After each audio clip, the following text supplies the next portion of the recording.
Hey everybody, Ryan here at eTrailer. Today on our 2020 Ford F-150, we're going to be showing you how to install the etrailer.com trailer hitch receiver. But before we do that, why don't we check this one out and make sure it's going to be the best hitch for you. When it comes to a pickup truck, you know, having a trailer hitch on the back of it just makes sense. You know, it looks right at home and it's really going to open up your opportunities on what you can do with the truck, because chances are pretty good you're probably going to want to pull some trailers around and be able to get the job done, right? So having this back here is going to allow you to do those types of things. Not to mention too, it's kind of getting more and more popular nowadays to use different types of accessories as well. You know, I've seen a number of times people have bike racks back here, or cargo carriers, and all different types of things. So the hitch will allow you to do those types of things as well. What a lot of people are probably wondering is how capable is a hitch? And with this one being a class 3, it's not as capable as some of the others, but it's definitely no slouch either. Maximum gross tongue weight is going to be 900 pounds, so the amount of weight pushing down on the hitch. And maximum gross trailer weight rating is going to be 6,000 pounds, or the amount of weight pulling on the hitch. That's the weight of your trailer plus anything that you might have on it. This can be used with a weight distribution system. That is a separate component. What happens whenever you use that, it's going to keep your trailer and your truck level whenever you're going down the road. Really popular on like big campers and things like that. So if that's something you have, always might be worth checking out. But if you use that, it is going to increase the hitch's capacity to 1,000 pounds tongue weight and 10,000 pound maximum trailer weight. With all that in mind though, it's never a bad idea just to grab your truck's owner's manual. That way you can make sure your F-150 can pull that much weight safely. This is going to have a 2" by 2" receiver tube opening, so super common size, and the safety chain openings there are a loop style and give us more than enough space to use just about any size hook that our trailer might have on it. Now I'll give you a couple of measurements, and you can use these to help figure out which hitch mounted accessories to get. From the ground to the top inside edge of the receiver tube opening, it's going to be about 20 inches. So if you do plan on doing some towing and you need a ball mount, chances are pretty good you can get one with a drop in the shank, probably between that 2 to 4 inch range for most people would work. From the center of the hitch pin hole to the edge of the rear bumper, that's going to be about 4 inches. And if you are going to happen to use any type of folding accessories, you can use this measurement to figure out exactly if they can be stored in that upright position without hitting the back bumper. I mean, a hitch you really can't go wrong with. You know, I think it looks good, has that matte black finish. It really does a good job matching and kind of almost looking factory, if you ask me. If you're looking for something a little more heavy duty, there's a bunch of other options available as well. But, you know, with that said, this is a kind of that good general all-purpose hitch that's gonna kind of cover the bases in most scenarios. As far as getting the hitch installed, really not too bad. Lower the spare tire down, get the hardware in the frame, and it kind of just bolts up. So really not a whole lot to it, and it's definitely doable at home. Speaking of which, why don't we go ahead and put the hitch on together now. To begin our installation, we're going to be underneath the back of our truck, and first thing you want to do is just temporarily remove the spare tire. Just gives you a lot more room to work. Once the hitch and everything's on, we'll put the spare tire back in. But with that done, first thing we're going to do is come over to our passenger side frame rail, and we're going to remove a small bolt that's holding a ground wire on. So if you look right here, this is that bolt I was talking about. It's going to have a 10mm head, so we'll go ahead and pull it out. Then we can just take the ground wire and just kind of tuck it up and out of the way for now. Now moving over to the driver's side frame rail, if you've got these wiring connectors on the frame, I'm just going to pull them off, just give us more space. Take a trim tool or flathead screwdriver and just get behind them there and pop them off. And I'll go ahead and take this one off too, just in case. Clean this area off here where you can see it's there's a small indentation in the frame. So use some alcohol or brake cleaner or whatever you got, and then you're going to take a U-shaped spacer block and put some tape on it. And we're going to tape this to this area about like that.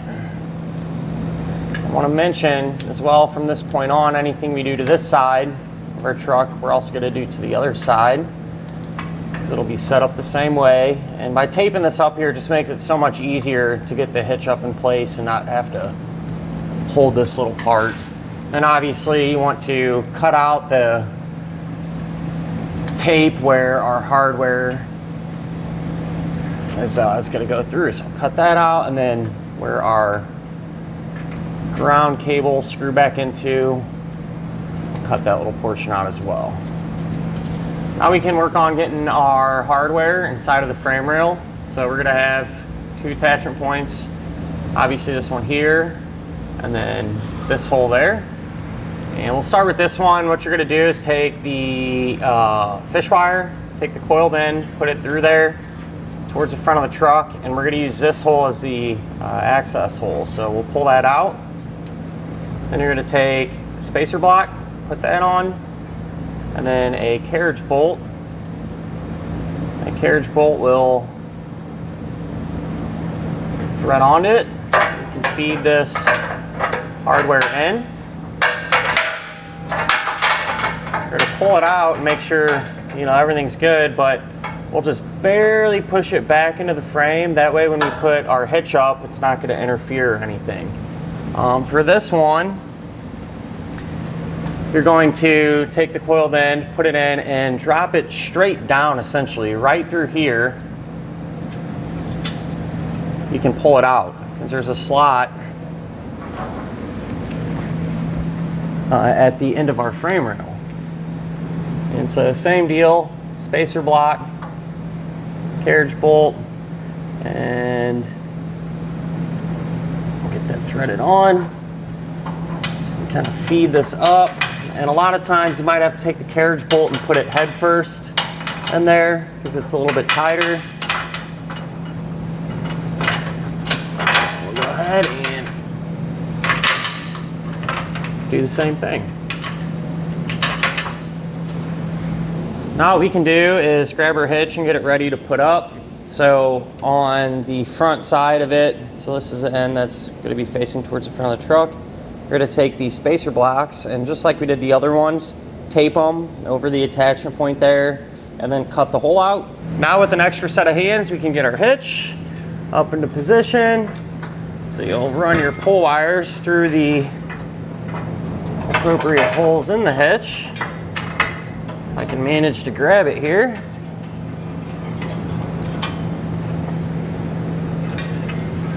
And then we'll just lift it up into place. Once you have this lined up, take your bolts and pull them through. This one's kind of fighting me here because a spacer block came untaped. So what I'm going to do is just remove a pull wire for now. Take a flange nut and get it started hand tight. That way the hitch will support itself. And I can just come back in and try to straighten this one out. Sometimes this happens, everything's just kind of tight and the spacer block will kind of get hung up a little bit. But not a big deal. We'll get it straightened out and get our bolt pulled through there. I was able to get this through pretty simple. I just took a flathead screwdriver and kind of pried the spacer back into position. And kind of a tech tip as well, if you're having a hard time getting the nut started without the bolt wanting to kind of push back in, you can always take a flathead and just apply a little bit of side pressure to it there. And that'll help keep it steady while you get this started. Before you tighten your hardware down, if you had this ground wire, reattach it first, because the hitch can kind of shift and then it won't line up with the hole there and be kind of a pain to get going again. So take the new bolt that they give you, put it through your ring terminal and get it started first. Like I said, you might have to kind of move the hitch back or forth to get it started here. And then snug that down. So it's going to be a 13mm socket. That's what I'm going to use for it.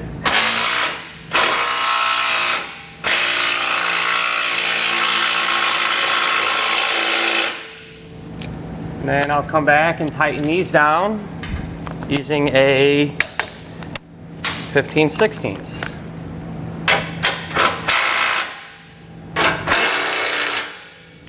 Now we need to make sure and come back with a torque wrench and tighten down all the hardware to the amount specified in the instructions. If you don't have a torque wrench, you can always get one here at eTrailer, or a lot of times you go to your local auto parts store, they'll have one there available that you can rent. Went ahead and resecured our wiring here, the opposite way that we removed it, and now at this point we can go ahead and get our spare tire back up. As promised, we got our spare tire back up, and as you can see, it's not going to interfere or be affected by the hitch at all. And that'll finish up our look at and our installation of the etrailer.com trailer hitch receiver on our 2020 Ford F-150.